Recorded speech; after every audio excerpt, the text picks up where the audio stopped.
Happy World Constitution Day. I'm Lina Papadopoulou, Professor of Constitutional Law at the Aristotle University of Thessaloniki in Greece. This June 2025, Greece celebrated the 50th anniversary of its 1975 constitution. This constitution was the product of the parliament that emerged after the first democratic elections and after the collapse of the military dictatorship that had gripped the country for almost 7 years.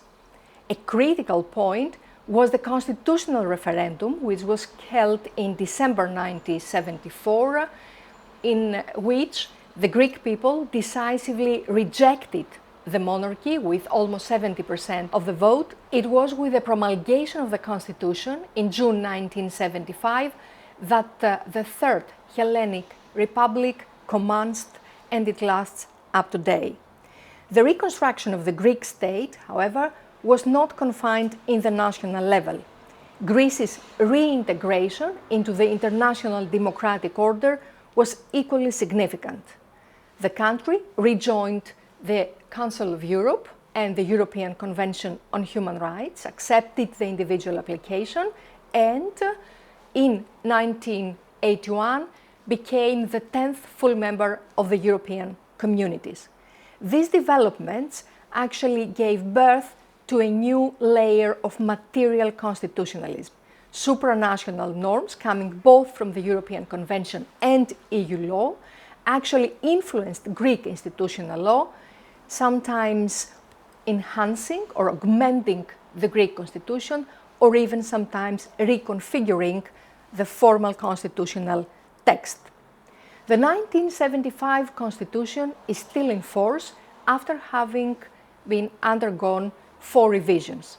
The first revision in 1986 curtailed the prerogatives of the President of the Republic, and thus it enhanced the role of the Prime Minister. The second revision in 2001 was the most ambitious and far-reaching one.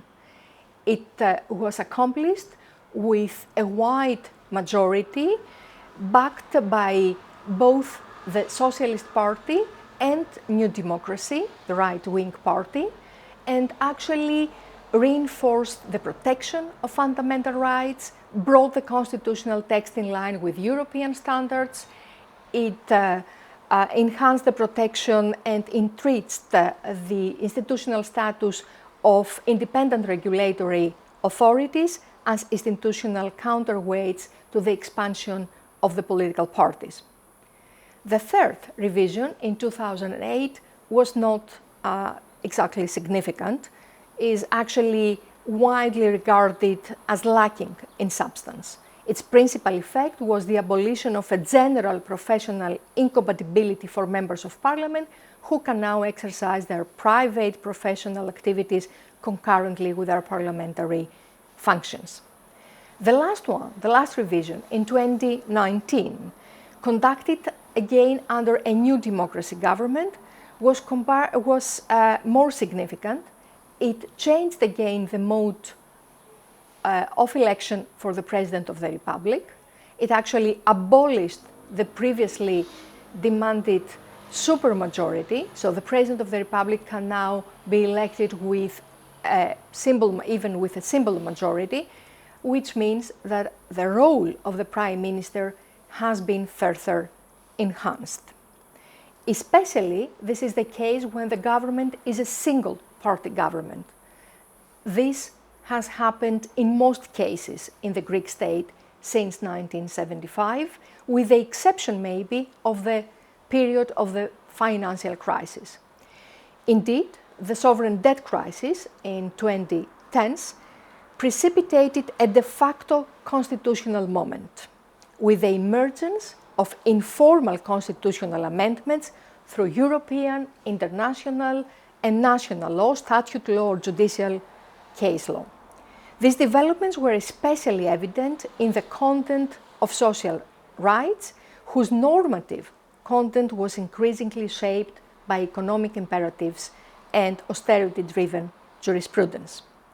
The COVID COVID-19 pandemic, which necessitated far-reaching restrictions of fundamental rights, especially the right to movement, tested the resilience and the elasticity of the Greek constitution, with the Greek courts in most cases upholding the measures that had to be taken. Here it needs to be reminded that Greece is one of the few European countries that does not have a specialized constitutional court. The control of constitutionality is being exercised in theory in a diffuse way by all the Greek courts. In practice, is being concentrated mostly in the Supreme Courts, especially the Council of State.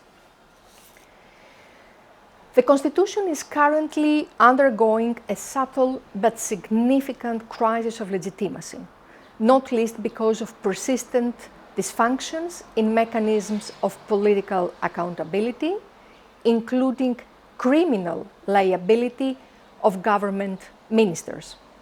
A new round of constitutional revision is anticipated to commence in the autumn of 2025.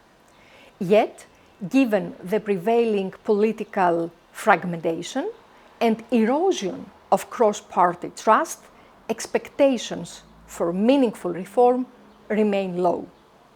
Nonetheless, the 50th anniversary of the 1975 Constitution offers a moment of reflection and celebration.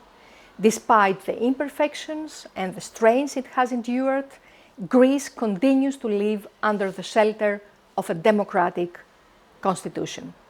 The country remains a stable democratic member of the European Union under the rule of law and commitment to the protection of fundamental rights.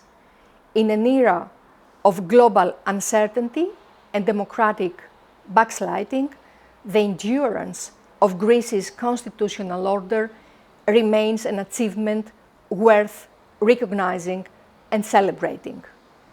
Happy World Constitution Day, Lina Papadopoulou from Greece.